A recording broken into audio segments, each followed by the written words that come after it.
Muy buenos días, estimados amigos de Facebook, Instagram, YouTube, TikTok. El día de hoy estoy muy feliz porque realmente voy a entrevistar a una verdadera eminencia del derecho. El juez Francisco Javier Martínez Briones hizo el favor de acompañarnos el día de hoy para responder diversas preguntas y bueno, ya estábamos muy emocionados hablando aquí con él antes de la entrevista. Le agradezco mucho, juez, en verdad, su presencia. Muchas gracias por invitarme y por estar aquí con ustedes participando en esta audiencia para cualquier duda que puedan tener la comunidad. Pues en lo poco que nos hemos tratado, pues me doy cuenta que su experiencia es bastante vasta, ¿no? Si pudiera platicarnos un poco sobre su trayectoria. Bueno, yo inicié en el Poder Judicial como desde abajo, desde escribiente, luego fui actuario, luego fui secretario de sala y después a partir del 92 fui juez. Fui designado como juez en el Juzgado Cuarto Civil. En ese tiempo los juzgados eran mixtos. Conocíamos de materia civil y de materia mercantil. Así se estuvo funcionando hasta después de que se especializa y ya se vuelven juzgados mercantiles, juzgados civiles. Pero también estuve como juez mixto penal, familiar, civil. En Linares estuve también como juez en Cadereyta. Y luego regresé de nuevo como juez en el Juzgado Tercero Concurrente, allá aquí en Monterrey, conociendo materia mercantil. Y tengo ya varios años como juez oral mercantil, dando vida a todos esos problemas que ahora ante el juez y en una sola sala, allí podemos resolver y discutir. Muchos de ellos arreglar, con la misma intervención de las partes. ¿Y cómo se siente en este nuevo sistema? Bueno, ya ni tan nuevo, pero digamos, en la oralidad, ¿cómo se ha sentido? ¿Le gusta más? ¿Prefiere el sistema anterior? ¿Qué opina de estos cambios que han venido pasando? Yo pienso que es una herramienta mejor. Tiene algunas ventajas y algunas desventajas. No para el funcionario, no para el que se encarga de operar el sistema judicial. A veces esas desventajas son para los abogados, lo veo desde ese punto de vista. Resulta que en el conflicto que se presenta en la audiencia muchas veces nacen cuestiones jurídicas novedosas que tienen que darse trámite y tienen que resolverse en los actos. Y muchos abogados resultan sorprendidos a veces. Entonces no hayan qué camino tomar. A veces están impuestos a primero estudiar y luego tomar una decisión. Y aquí pues las decisiones son inmediatas porque el derecho que se le da a una parte, pues te doy el derecho en este acto. Me puedes pedir un momento para reflexionarlo y te lo doy. Pero seguimos la audiencia y tenemos que tomar una decisión. Pero no cabe duda que para las personas es lo mejor, para los ciudadanos, porque ese momento de en una audiencia llevar a cabo todo el procedimiento, la resolución del caso después de la fase escrita, lleva mucho a que su juicio se resuelva en forma inmediata. Y con el avance que se tiene aparte de que no hay recursos en la materia mercantil. Entonces, no hay que impida que el juicio se dilate, se tarde y que tenga que esperarse en perjuicio de los que están esperando una justicia rápida. El único medio que hay es el amparo, de manera que una vez resuelto por el juez entramos a una etapa de ejecución. Si otorgan una suspensión, paralizamos el procedimiento mientras se resuelve el juicio de amparo, pero si no, seguimos adelante. De manera que a veces podemos estar resolviendo ya finalmente la ejecución en el momento que se esté resolviendo el amparo. Eso es verdad, y yo siempre he sostenido, como especialista en juicios orales, que la materia mercantil suele ser la más eficiente porque no tienes estos impedimentos, ¿no? De que sea expedito, que por ejemplo en materia penal abundan, y eso que también existe la oralidad. Un tema bien interesante que yo le he platicado a la gente, que si bien no es como no es como el tema más lucrativo como abogado, ni es como el área principal, ni demasiado interesante, pero es necesario y se hace las demandas contra los bancos, ¿no? Que en México hay cientos de miles de personas que todos los días le roban dinero a personas y pues la única vía que la gente muchas veces ignora es demandar al banco. La verdad, digo, incluso hablando con otros jueces, como la Corte ya dijo en el 2018 a través de una jurisprudencia, la carga de la prueba de demostrar le corresponde a la institución bancaria y pues está muy difícil que ganen, pero utilizan mucho este tema del amparo, ¿no? ¿Qué opina usted? ¿Cuál es su visión de justicia social y de este tipo de procesos frente a los bancos? He visto esa estrategia que utilizan los bancos de agotarla hasta la última instancia, con temas que muchas veces ya les han resuelto en el mismo sentido. No pueden esperar un resultado diverso porque ya se ha repetido muchísimas veces. El sentido ha quedado muy definido por la Corte y por los mismos colegiados. Entonces, esas estrategias de alargar el procedimiento muchas veces tienden a buscar menguar en las partes ese propósito de conseguir el importe total de las deudas, ofreciendo a veces cantidades por menos de lo que están sentenciados.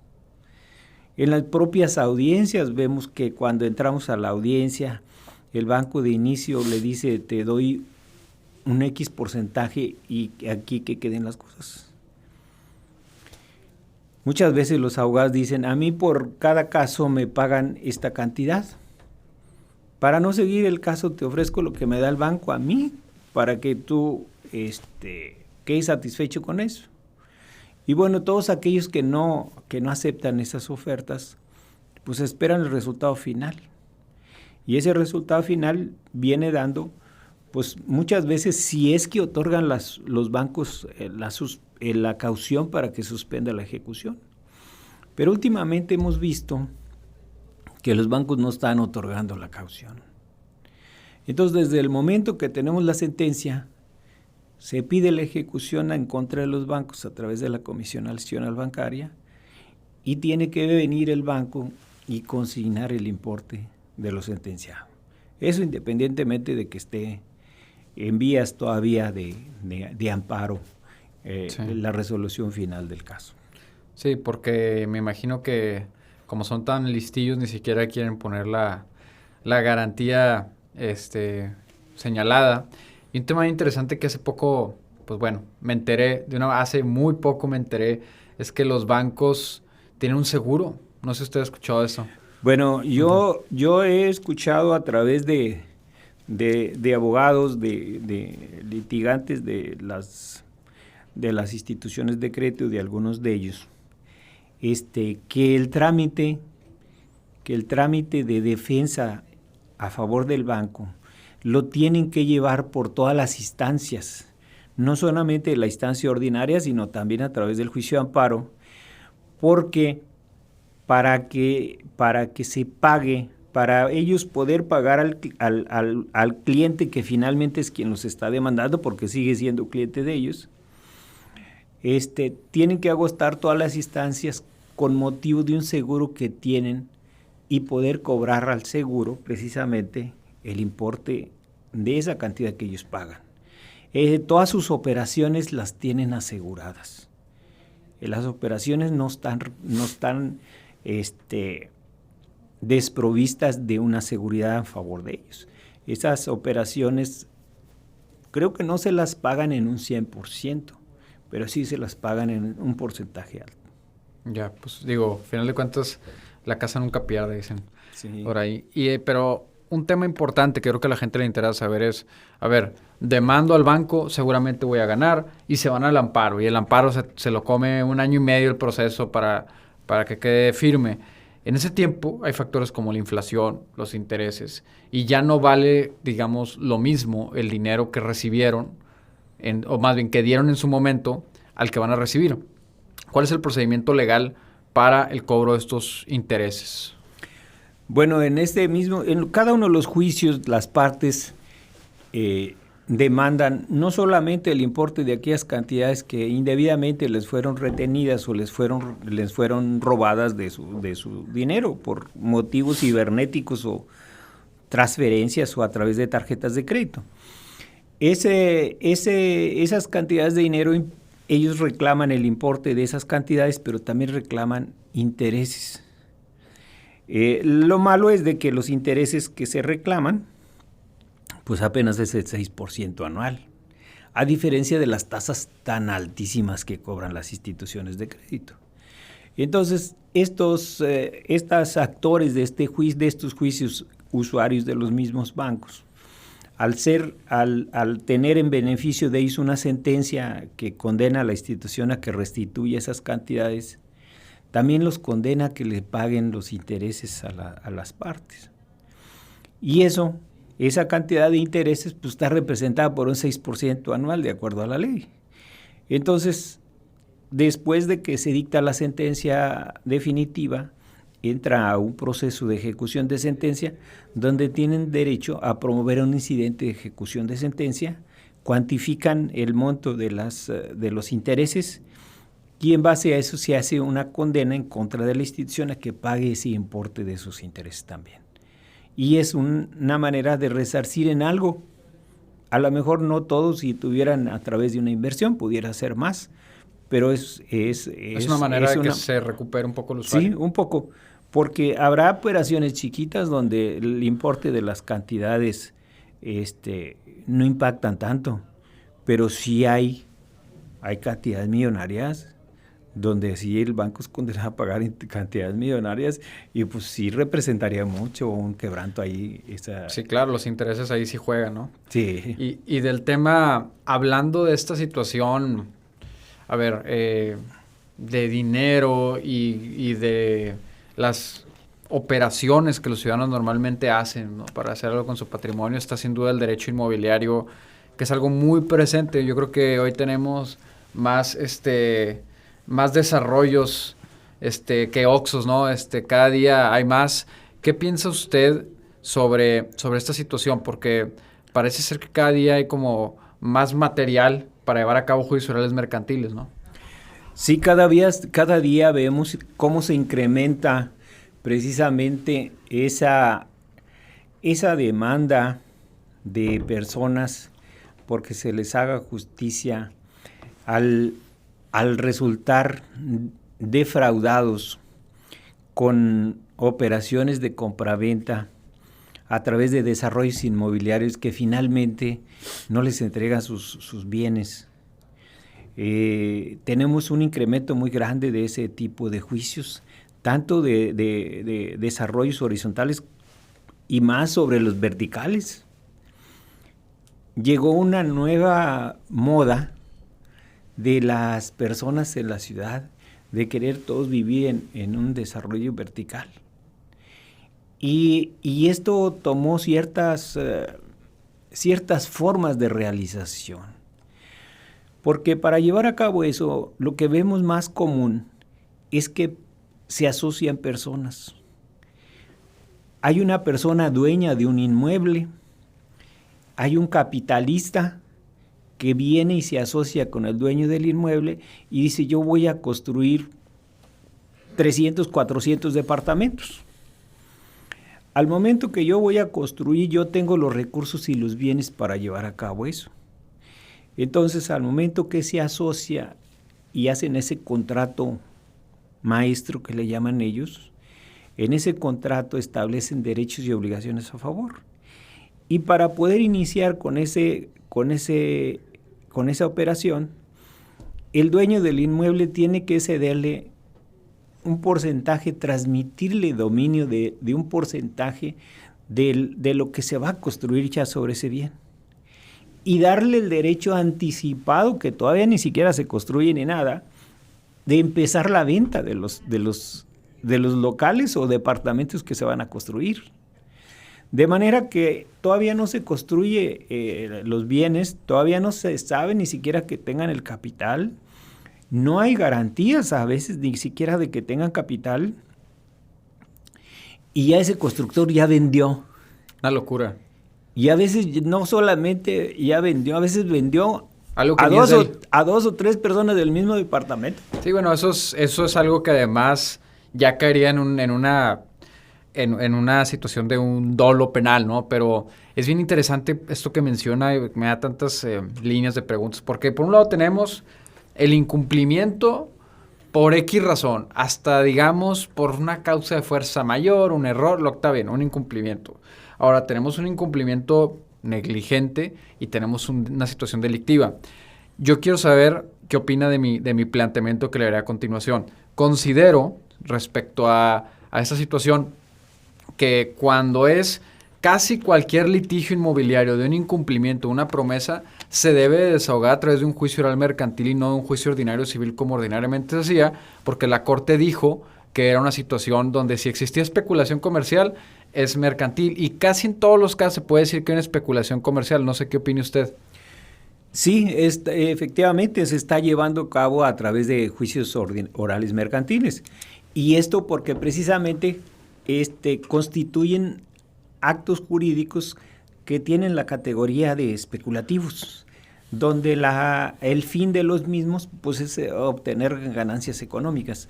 Entonces, muchos de ellos son a través de empresas, constituyen empresas, otras veces a través de fideicomisos, y entonces participan en eso actos netamente mercantiles y vienen y se discuten a través de los juicios mercantiles donde son demandados esos constructores que finalmente no tienen la construcción, no llevan a cabo nada o iniciaron nomás haciendo ahí, abriendo la tierra y empezando los cimientos de la construcción y ahí quedó la obra. Y esos constructores los vemos que no solamente en un desarrollo, en un condominio han llevado a cabo eso, sino que hacen uno, lo dejan a medias y se van y abren otro y de allá le sacan para querer hacer el otro y traen 2 o 3 o 4 igual y entonces es el mismo incumplimiento.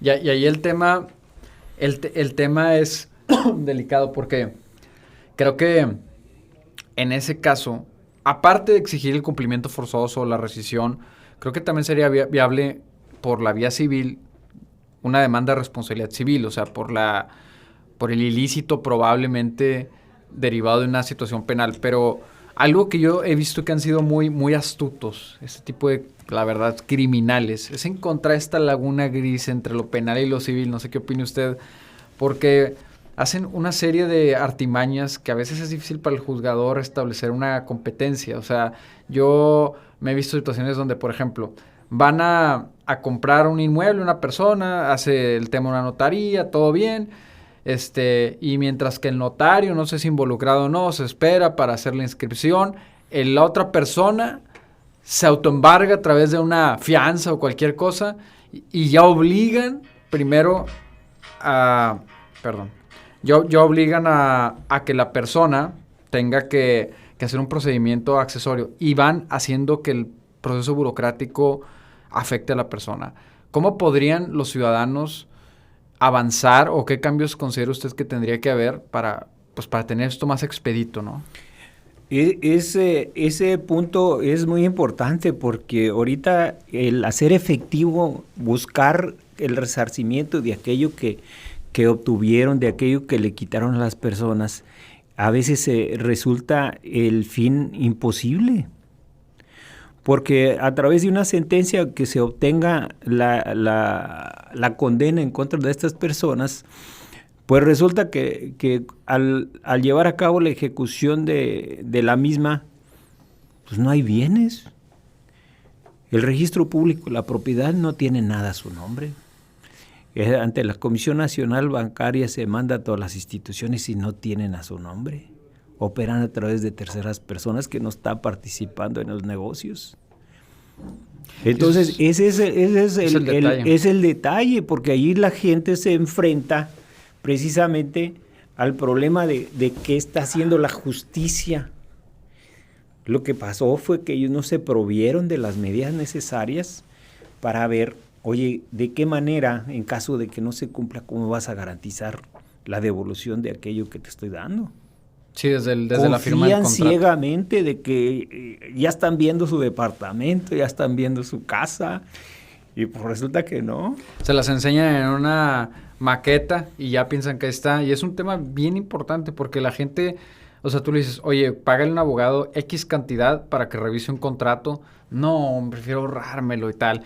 Y firman cosas que les cuestan millones. Es como un tema de la cultura. No sé qué usted piensa, o sea, sobre ese tema. Yo creo que sí, porque sí hay muchos desarrollos que tienen esa vocación de buscar a través de los mismos obtener dinero, hacerse de dinero, perjudicar a la gente. En cambio, sí vemos muchos desarrollos que funcionan perfectamente, que han cumplido, que tienen satisfechos a sus clientes, que los siguen manteniendo, porque esos siguen cobrando cuotas de mantenimiento, siguen estando vigentes y funcionan perfectamente. A diferencia de esos otros, que la vocación, como digo yo, es buscar cómo dañarlos, cómo defraudarlos. Entonces sí, a las personas sí habría que decirles que tengan mucho cuidado cuando llevan a cabo esas operaciones, que busquen la asesoría de un abogado, que prevenga futuros daños que puedan tener en su patrimonio. Sí, la prevención, o sea, es la clave, sin duda. Y también es un tema legislativo, porque se eliminó del Código Penal el antiguo delito, no sé si usted recuerde, del fraude procesal que existía anteriormente. Y hoy en día yo no encuentro una figura, brincando un poquito el tema penal, típica, equiparable a esta situación. Y hay muchas personas que se han aprovechado, ¿no?, de utilizar procesos para entorpecer cosas, incluso o principalmente el juicio de amparo. Sí, realmente antes existía esa figura. Y bueno, creo que fue tan abundante los procesos que lo quitaron. Increíble. No debieron de haberlo quitado. Creo que ayudaba mucho, detenía precisamente, era una manera de disuadir esas malas conductas. Y pues quien se atrevía a hacerlo sabía que podía y en su momento tenía que enfrentar esas consecuencias. Y del tema, volviendo un poquito al tema inmobiliario, existe un procedimiento especial, si no me equivoco, en la ley de seguros y fianzas, creo que en el 284, para eliminar las fianzas. Me ha llamado la atención que últimamente es como común esta situación donde gente simula que, bueno, no simula, o le vende a una persona en una notaría y se hace el contrato de compraventa y todo, una propiedad, reciben el dinero y al momento salen y antes de que se ingrese a registro le ponen una fianza engañando a la compañía fianzadora y defraudando al cliente. ¿Cuál sería el procedimiento idóneo para revertir esta situación? Pues yo creo que tendría que ser a través de un juicio, ya como se llega a actos ilícitos, tendría que ser a través de un procedimiento ordinario civil donde se pudiera precisamente buscar la anulación de actos que tienden precisamente a esa ilicitud. Porque no solamente a través de esas fianzas se busca ciertos incumplimientos. Se ha visto que aparte han circulado fianzas que las afianzadoras ignoran, porque esas fianzas son producto de escaneo de otras que realmente tienen otros fines. Entonces, a la hora que se demanda a las afianzadoras la ejecución de esas fianzas para que responda a esas obligaciones, pues resulta que las afianzadoras dicen, oye, pero yo la que tengo expedida con ese número, pues es a otra persona y es para otro fin. Y esas fianzas no solamente se han presentado en estos casos que tú mencionas, también se han presentado hasta en juicios de amparo para garantizar sus pensiones. Increíble. Hay abogados que verdaderamente no tienen temor de Dios de las cosas a las que se prestan. En ese sentido, entendiéndolo desde su experiencia, sería 2 procedimientos. Sería un juicio especial para eliminar la fianza y un juicio ordinario civil. Un juicio ordinario civil, sí, así. Y volviendo un poco al tema, usted está actualmente en el tema de ejecución de sentencia, ¿no? Así es. ¿Cuál es su trabajo ahí? ¿Cuáles son sus funciones, sus tareas? Bueno, el trabajo en ejecución de sentencias, una vez que el juez de audiencias dicta la sentencia, cada expediente y de acuerdo a la naturaleza de cada sentencia, y se inicia la ejecución. Y tenemos 2 jueces de ejecución, uno soy yo y otro es el licenciado Federico. Entonces, en ese procedimiento de ejecución, si es una sentencia que ordene condenar al pago de una cantidad, si no se han embargado bienes, se procede a llevar a cabo el embargo de bienes. Si es una sentencia que ordena llevar a cabo hacer algo, una desocupación, un desalojo, se empiezan con las prevenciones que marca la ley para llegar a cabo, a llevar la ejecución a través del uso de fuerza pública en caso de que las personas muestren alguna contumacia o se nieguen o renieguen para llevar a cabo la misma. Una vez que se logra, se pone en posesión de aquella persona los bienes de aquella persona que salió favorecida, los bienes que son objeto de la sentencia. En otros, las sentencias tienen como fin, por ejemplo, ejecutar a instituciones, ejecutar a compañías de seguros o de fianzas. Y bueno, el procedimiento para ellos ya es a través de la Comisión Nacional Bancaria, que es quien coadyuva y quien la ley establece para auxiliar a la ejecución de la misma a través de si se niegan, a través de la ejecución que se haga de valores que se encuentren depositados en el Banco de México para llevar a cabo a través de eso el pago de esas deudas que se tengan. Y en ese sentido, ¿cuáles son los procedimientos, para que lo sepa la audiencia, más comunes en los cuales usted tiene que ordenar el desalojo, por ejemplo, de un determinado inmueble? Pues lo más común es lanzamientos que se llevan a cabo. Ya. Para llevar a cabo sus lanzamientos. Muy dramáticos seguramente, ¿no? Algunas veces muy dramáticos, otras veces ya las personas han sido avisadas y han sido notificadas de las etapas del procedimiento, de manera que muchas veces ya para cuando se llega a ese momento ya se han llevado sus bienes. Otros colaboran para ya desalojar y hay otros que sí se requiere el uso de la policía para sacarlos a la fuerza. Tanto a personas como a empresas también, sobre todo cuando se trata de empresas y se trata de bienes que se requieren herramientas especializadas para moverlos. Entonces, esas ejecuciones a veces tardan varios días, varias semanas para llevar a cabo esas. Entonces, sí, es todo un procedimiento de acuerdo a cada sentencia en cómo se va a llevar a cabo esa ejecución. Y hablando de inmuebles, un tema interesantísimo y que incluso pocos abogados estamos involucrados de lleno, me incluyo, es los famosos remates judiciales, ¿no? Las subastas. Mucha gente, parte de los fraudes inmobiliarios que le hacen a las personas es que llegan y le dicen, oye, te ofrezco esta casa, vamos a decir, en San Pedro en 500,000 pesos. Y hay gente que va y cree que va a comprar una casa que vale millones por eso. ¿Cuál es el procedimiento seguro, ordinario, formal e institucional para participar en estos remates?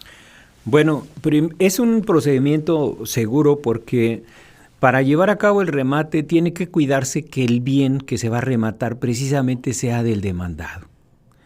Entonces, para ello tiene que primero librarse los oficios conducentes a registro público de la propiedad para que envíe los certificados de existencia o inexistencia de gravámenes, donde certifica que aquel bien es propiedad del demandado. Desde ahí se parte que se está vendiendo un bien que es del demandado.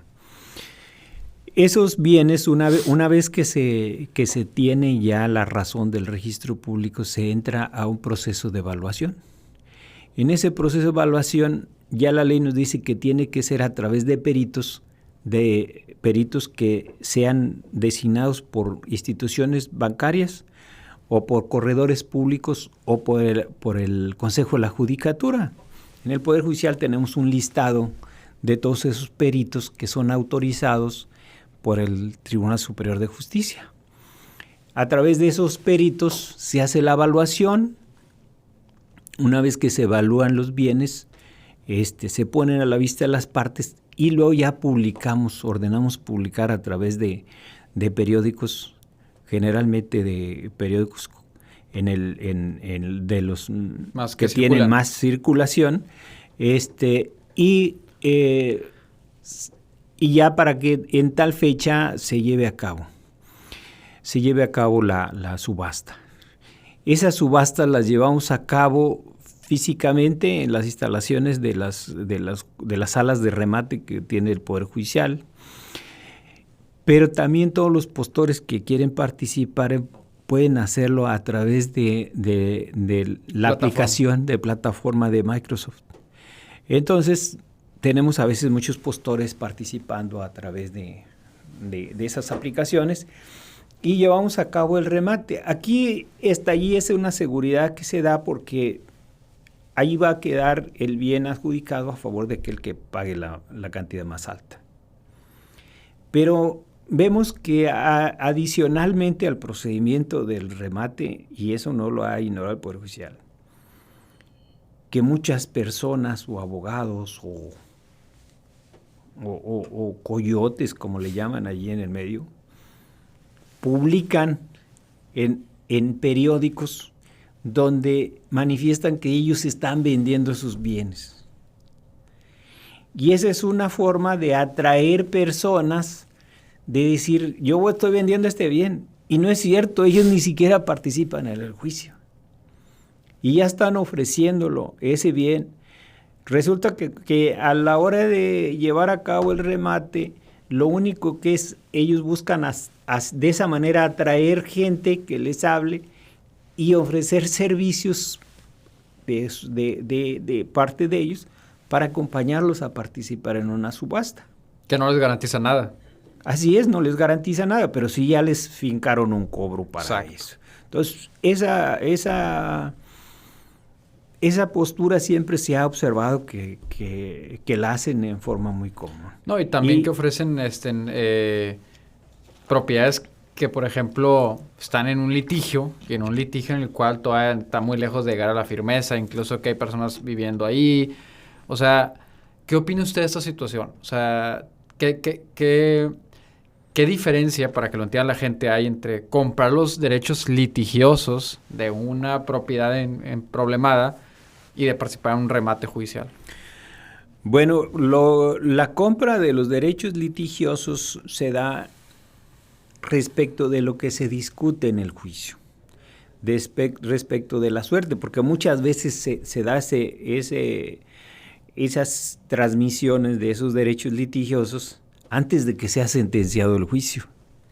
Entonces no sabes qué suerte va a tener ese juicio. Ni qué vas a comprar. Ni qué vas a comprar, si vas a resultar beneficiado o no vas a resultar beneficiado, porque también dependerá todavía finalmente del resultado que vaya a tener esa contienda. Otros vemos que hay otras transmisiones que se hacen ya posterior a lo sentenciado, donde adquieren ya aquella sentencia favorable, aquellos derechos sobre una sentencia favorable, y bueno, ellos ya tienen más seguridad en cuanto ya hay esa sentencia. Lo que falta es ver que esa sentencia pueda ser ejecutable. ¿Por qué? Porque muchas de las veces no se tienen bienes o no se conocen bienes a través de los cuales esa sentencia puede ser ejecutada. Y ahí es donde a veces compraron muy barato un derecho a través de esas transmisiones, pero luego ahora no hay en qué ejecutar a la parte demandada. Y ahí es donde se quedan, pues, inhabilitos sus derechos, se quedan bailando. Sí, ese es un tema bien delicado. Y para que la gente lo sepa, y porque son preguntas comunes que nos han hecho, a la hora de que un bien es ofertado por el Poder Judicial para ser subastado, ya está libre siempre de litigios y controversias, o puede que aún tenga algún tipo de controversia encima. Puede que todavía tenga controversias. Esos hechos están en el expediente, esos hechos se hacen ver a las partes cuando van a intervenir. ¿Por qué? Porque muchas veces tenemos un amparo pendiente de resolverse, pero en el amparo resulta que el amparo no le dieron la suspensión contra el remate.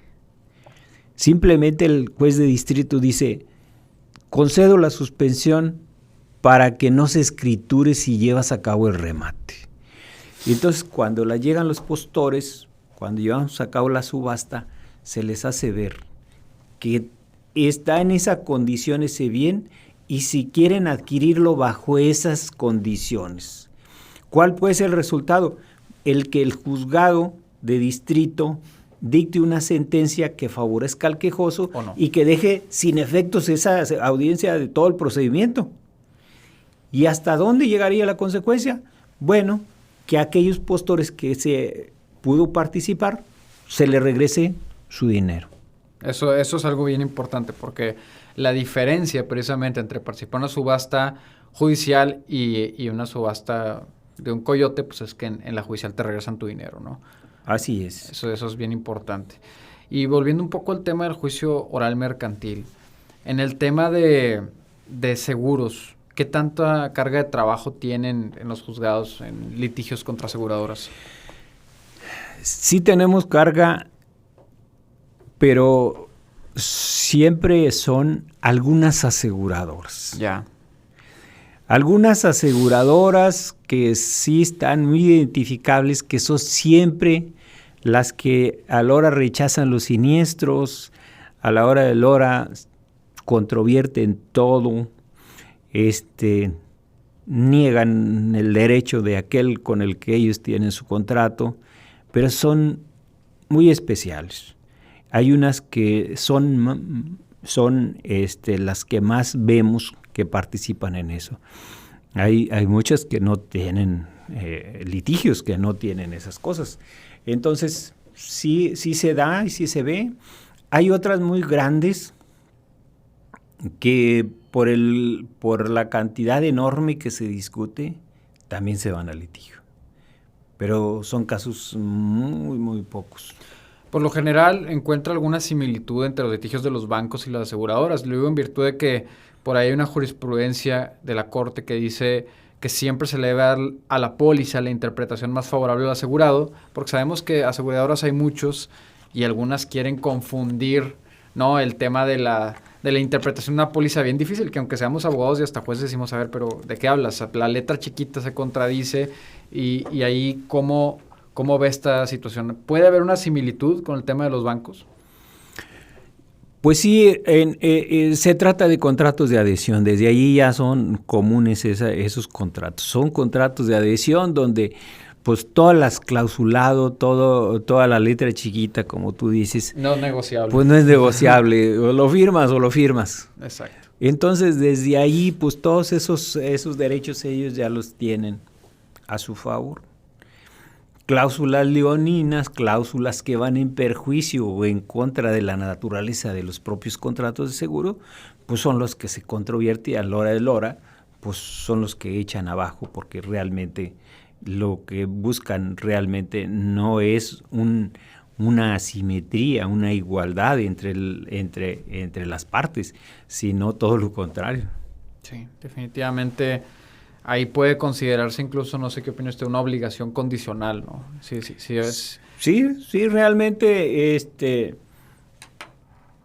mucho de esto se ha avanzado porque hay muchas interpretaciones, como tú dices, de la Corte, en donde en materia de seguros siempre la interpretación es en lo que más favorezca al asegurado. Claro, sin violar el equilibrio que debe existir en un contrato de esta naturaleza.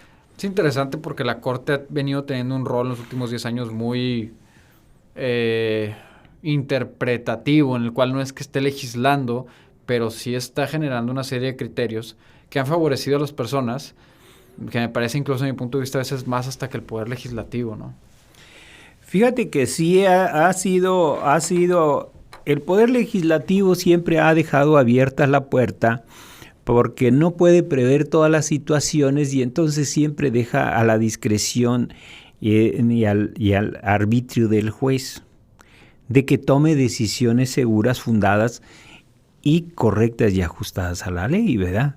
Esa es la finalidad cuando el legislador no establece una norma expresa, sino que en determinados supuestos le deja esa facultad al juzgador, buscando que haga lo correcto, porque precisamente el legislador le está delegando una facultad al juez para que haga lo correcto.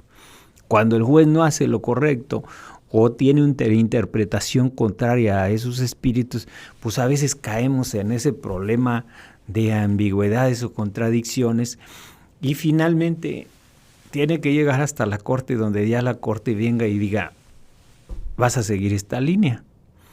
Ahí la corte sí ha hecho interpretaciones, a veces en unos contextos correctas y a veces no las ha hecho correctas. Exacto. En el tema, por ejemplo, que hablamos de las operaciones bancarias, siempre, toda la vida, la Corte sostuvo que no había usura. Y había unas jurisprudencias que así lo establecían. Incluso después se estableció a través de otra jurisprudencia que si quien sufriera de un problema de usura, en un conflicto tenía que reclamarlo en el juicio, y si de manera que si no decía nada en el juicio sobre eso, el juez no podía pronunciarse. Vino la nueva etapa de derechos humanos, vino una nueva forma de ver a las personas, de garantizarles sus derechos, y entonces la Corte cambió y dijo, ahora el tema es que tú, juez, aunque no lo pidan las partes, si los intereses son excesivos, tienes que regularlos. Entonces, en una forma o en otra, a veces ha actuado a favor y luego ha dado el giro para resolver y decir, bueno, lo hice mal acá, pero ahora lo vamos a hacer de esta otra manera. Eso es muy interesante y habla, pues, de la verdad. O sea, que sí la Corte muchas décadas dejó que desear con resoluciones, y están tratando a través de principios de progresividad enfocados a los derechos humanos, de redimirse, y ojalá todo esto camine, ¿no?, hacia la eficientización del acceso a la justicia, porque dice por ahí que la justicia debe ser pronta y expedita, pero a veces no lo es, ¿no? A veces nunca es expedita. Pues a veces ese concepto se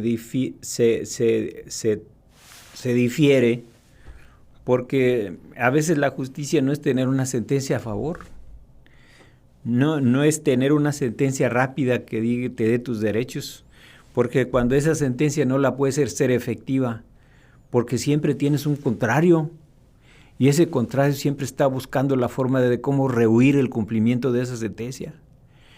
Y tratándose de derechos patrimoniales, de cuestiones de dinero, pues siempre busca deshacerse de los bienes, pasarlos a favor de terceros para que a la hora que lo van a ejecutar no tenga bienes. Y luego tengan que hacer una acción reivindicatoria y otra vez aventarse quién sabe cuántos años. O las acciones paulianas, pues sí, porque se queda sin nada para poderlo hacer, para poderlo obligar al pago. Entonces, a veces la justicia no depende de una sola persona ni de un juez. Tiene que darse de muchas formas, porque hasta que no se lleva a cabo esa ejecución de la sentencia, aquel va a resultar decir, oh, sí, ya me hicieron justicia. Pero decir, ya pasó mucho tiempo, entonces ya no es justicia. Exacto. Y en ese sentido, ¿cómo es la vida de usted, ya metiendo en temas un poco más personales para ir cerrando esta entrevista? Pues usted es un juez, es una figura de autoridad en la sociedad. ¿Cómo es para un juez, ¿no?, la vida en sociedad, sus amigos, el andar en la calle, escuchar a personas civiles platicando de los diversos temas? Pues una presión adicional pues para usted. Lo que se tiene, por ejemplo, como juez, es seguir preparándonos.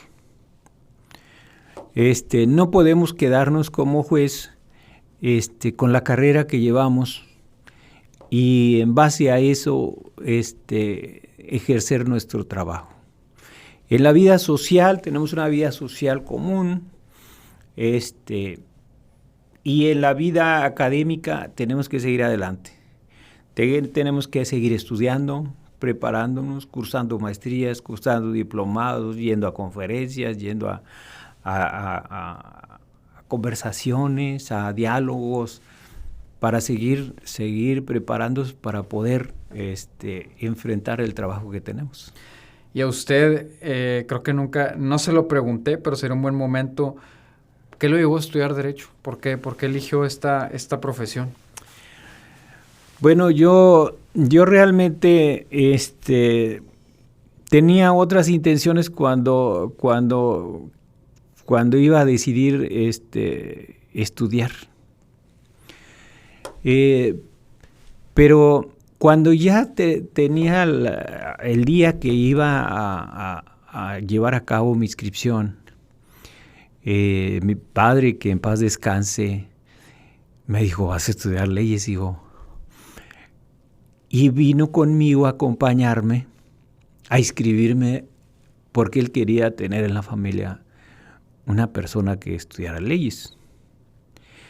Él había enfrentado en el pasado un problema donde había sido privado de las tierras, se las habían expropiado, y había luchado con abogados, tenía la lucha de abogados, pero pues al final la expropiación era presidencial y teníamos una corte en aquel tiempo pues, que se ajustaba a los designios del presidente, pues no se lograba nada. Entonces no logró al último revertir esa expropiación, y por eso él siempre tenía la intención de que algún miembro de su familia, de sus hijos, estudiara abogado. Y él conocía leyes, conocía muy bien de las leyes, por la relación que tenía con esos conflictos, y por eso llegué a estudiar leyes. Es bien interesante eso que menciona, porque primero que nada, qué bueno que hay alguien impartiendo justicia que sabe lo que es estar del lado de la víctima, que sabe lo que es la lucha social, no desde el privilegio, sino desde buscar dar la vuelta a ciertas arbitrariedades y tener esa sensibilidad hacia las personas. Eso es súper positivo en usted. Y también el tema que es a veces curioso y hasta simpático, que yo lo veo, que un cliente cuando ya está en un litigio, oye, se vuelve casi abogado, o sea, ya entiende tanto el tema que saben más que muchos abogados, ¿no? Sí. Uh-huh. Sí, ya saben que yo recuerdo muchas veces que a veces iban a consultar a papá y pues yo lo veía en esas pláticas donde iban personas y papá, no, hay que promover un amparo, les decía, escuchaba yo eso, pues no sabía yo ni qué era eso del amparo, hay que promover un amparo, busca a estas personas. Entonces, él ya tenía esos conocimientos de manera que su comunidad, él también ya ayudaba a las personas ahí a darle su consejo para eso.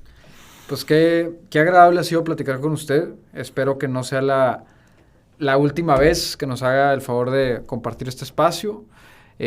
Juez, ha sido un privilegio poder aprender de usted y escuchar lo que ha dicho. Ojalá y se pueda repetir. Muchas gracias por invitarme y con mucho gusto atenderé cualquier invitación que me haga. Pues bueno, estimado auditorio, les dejamos esta entrevista. Juez Francisco Javier Martínez Briones, muchas gracias por habernos acompañado. Gracias a ustedes y gracias al auditorio. Hasta luego.